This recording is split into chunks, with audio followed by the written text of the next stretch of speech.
உங்களை கழுகும்படி உங்களுக்காகவும் எனக்காகவும் கொடுக்கப்பட்டிருக்கிற ஒரே ஒரு மார்க்கம் இயேசு கிறிஸ்துவனுடைய இரத்தம். அவருடைய இரத்தம் யாரையெல்லாம் கழுகுகிறதோ அவர்களெல்லாம் சுத்திகரிக்கப்படுவாங்க.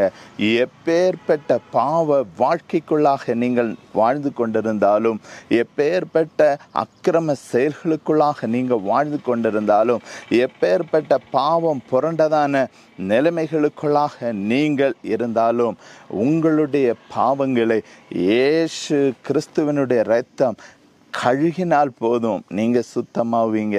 அதற்கு பணமோ காசோ உங்களுடைய ஆஸ்தியை ஒன்றும் கொடுக்க தேவையில்லை. இயேசுவே, உம்முடைய இரத்தத்தினால் என்னை கழுகுங்க என்று கேட்டால் மாத்திரம் போதும். அவருடைய விலையேறப்பெற்ற இரத்தத்தினால் நம்மை அவர் கழுகி சுத்திகரிப்பார். நமக்காக இந்த பூமியில் அவர் மனித ரூபம் எடுத்து இறங்கி வந்த ஒரு தெய்வ புத்திரன். பாருங்கள், நமக்காக இறங்கி வந்திருக்கிறார். நம்முடைய பாவங்களை மன்னிக்கும்படி, நம்முடைய அக்கிரமங்களை நீக்கும்படி, நம்மை சுத்திகரிக்கும்படி நமக்காக இறங்கி வந்தவர். இன்று அவருடைய இரத்தம் நம்முடைய சகல பாவங்களையும் கழுகி சுத்திகரிக்கும். அப்படி என்றால் அந்த இலவசமாய் கிடைக்கிறதான அந்த பாவ மன்னிப்பை நாம் பெற்றுக்கொண்டால் பரிசுத்தமாய் வாழ முடியுமே, நாம் பிரயோஜனம் உள்ளவர்களாய் வாழ முடியுமே, நாம் இந்த பூமியிலே ஒளி வீச முடியுமே, மற்றுள்ளவர்களுக்கு குணகரமாக நம்முடைய வாழ்க்கை மாறுமே. ஏன் அப்படிப்பட்ட வாழ்க்கை நீங்கள் வாழக்கூடாது? இன்று நீங்கள் அர்ப்பணித்து, இயேசுவே உம்முடைய இரத்தத்தினால் என்னை கழுகுங்க என்று மாத்திரம் கேட்டால் போதும். அப்போது அவர் கழுகி சுத்திகரிப்பார். என்னோடு சேர்ந்து ஜெபிப்பீர்களா? உங்களுடைய பாவங்களை அவர் கழுகி சுத்திகரிப்பார்.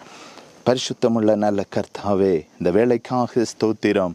தகப்பனே, என்னோடு கூட சேர்ந்து ஜெபிக்கிற அன்பு சகோதரனுக்காக, அன்பு சகோதரிக்காக நான் ஜெபிக்கிறேன். கர்த்தாவே, எப்பேற்பட்ட பாவமாக இருந்தாலும் உம்முடைய இரத்தம் கழுகி சுத்திகரித்து அவர்களுடைய பாவங்களை மன்னிக்கும் என்று வேதத்திலே பார்த்தோம். இன்று ஆண்டவரே, தகப்பனே, உம்முடைய பிள்ளைகளுடைய பாவங்களை நீர் கழுகி சுத்திகரித்து அக்கிரமங்களை எல்லாம் நீக்கி அவர்களுடைய பாவங்கள் எப்பேற்பட்டதாக இருந்தாலும் கழுகி சுத்திகரித்து பாவத்திலிருந்து ஒரு விடுதலையை கொடுத்து அவர்களுடைய வாழ்க்கையில் ஒளி வீசுகிறவர்களாய் மாற்றுவீராக என்று ஜெபிக்கிறோம்.